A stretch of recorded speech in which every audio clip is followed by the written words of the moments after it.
I'm telling you something, fact about the fact. I think so yesterday the Pakistani army chief had gifted a photo to the Pakistani Prime Minister Shehbaz Sharif. President of Pakistan was there, the Speaker of National Assembly was there. And these stupid jokers, they want to compete with India.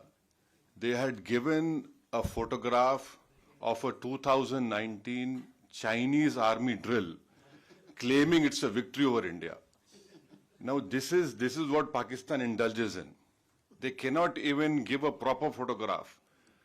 तो हम बचपने में हम school में सुनते थे कि अक्सर स्कूल में क्या होता था कि हम अच्छे पढ़ने वाले बच्चे के बाजू पे बैठता था,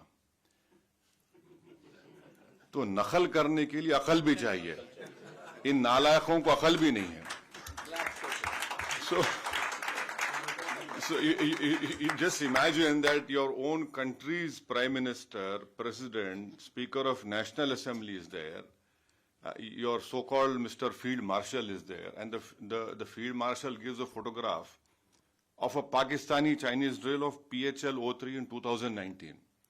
So this is what Pakistan indulges in, and that is why you must not, whatever Pakistan is saying, don't even take it with a pinch of salt.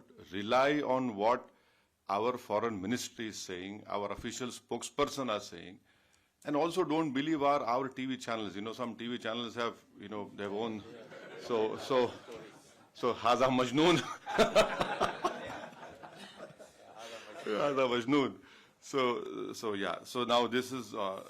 Secondly, someone had said about you living in Kuwait and you have some Pakistanis also living with you. Of course, you're living in a third country. You have to work, you have come here to do work.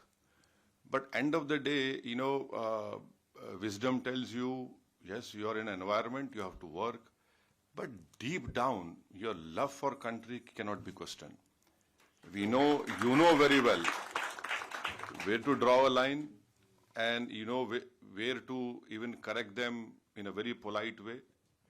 And I think so. We need not tell you, mashallah, you are all well versed. You have sacrificed the best parts of your life working in this country and taking it to a new level. So, I leave it to you, and we should not answer that question. How to do it, how to tell them.